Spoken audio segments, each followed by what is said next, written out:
بسم اللہ، الحمدللہ والصلاة والسلام علی رسول اللہ۔ آؤ قرآن و نماز سمجھیں آسان طریقے سے 3 منٹ سیریز میں سبق نمبر 19 جس میں ہم عربی گرامر سیکھیں گے۔ اس سبق کے ختم تک ہم 82 ایسے الفاظ سیکھ چکے ہوں گے جو قرآن میں تقریباً 26,400 بار آتے ہیں۔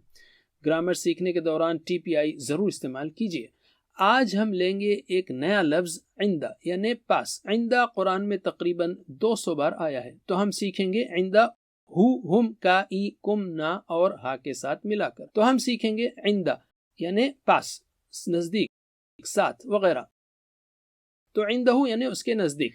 ترجمہ کیجئے، عندہ اس کے نزدیک، عندہم ان سب کے نزدیک، عندکا آپ کے نزدیک، عندی میرے نزدیک، عندکم آپ سب کے نزدیک، عندنا ہمارے نزدیک۔ اوکے، ایک بار اور، عندہ اس کے نزدیک، عندہم ان سب کے نزدیک، عندکا آپ کے نزدیک، عندی میرے نزدیک، عندکم آپ سب کے نزدیک، عندنا ہمارے نزدیک۔ عندکا ایک اور معنی ہے پاس ہونا، جیسے عندہ یعنی اس کے پاس، عندہ اس کے پاس، عندہ قلم اس کے پاس قلم ہے، پین ہے، عندہ قلم اس کے پاس قلم ہے۔ تو عندہ کا مطلب ہوتا ہے اس کے پاس۔ تو ترجمہ کیجئے، عندہ اس کے پاس، عندہم ان سب کے پاس، عندکا آپ کے پاس، عندی میرے پاس، عندکم آپ سب کے پاس، عندنا ہمارے پاس۔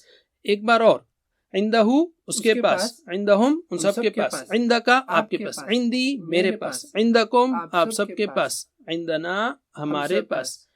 ہم اس طرح بھی کہہ سکتے ہیں، کم عندک، کم یعنی کتنا، کم عندک آپ کے پاس کتنے ہیں، یعنی کتنے پیسے ہیں آپ کے پاس۔ تو میرے دوست نے مثلا جواب دیا، ما عندی شیء، میرے پاس کچھ بھی نہیں ہے۔ تو هل عندک یعنی کیا آپ کے پاس ہے۔ مثال کے طور پر ہم قلم کو لیتے ہیں، پین کو، هل عنده قلم، کیا اس کے پاس قلم ہے؟ آپ کہیں گے نعم عنده قلم، ہاں اس کے پاس قلم ہے۔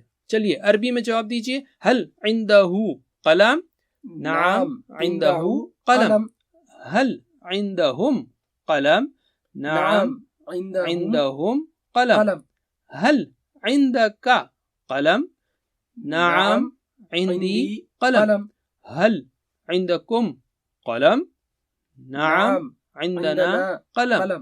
ماشاء اللہ۔ من عندك یعنی آپ کے پاس کون ہے؟ جواب میں آپ کہہ سکتے ہیں، عندی صدیقی، میرے پاس میرا دوست ہے۔ ما عندك آپ کے پاس کیا ہے؟ عندی قلم، میرے پاس قلم ہے۔ هل عندك ریال، کیا آپ کے پاس ریال ہے؟ ما عندی ریال، میرے پاس ریال نہیں ہے۔ کم عندك آپ کے پاس کتنے ہیں؟ ما عندی شیء، میرے پاس کچھ بھی نہیں ہے، وغیرہ۔ بہرحال اب تک آپ سیکھ چکے ہیں ربہ اس مرد کا رب، ربہا اس عورت کا رب، منہ اس مرد سے، منہا اس عورت سے، عنہ اس مرد سے، عنہا اس عورت سے، معہ اس مرد کے ساتھ، معہا اس عورت کے ساتھ، عندہ اس مرد کے پاس، عندہا اس عورت کے پاس۔ ماشاء اللہ، بس اتنا ہی۔ جزاکم اللہ خیر، والسلام علیکم ورحمۃ اللہ وبرکاتہ۔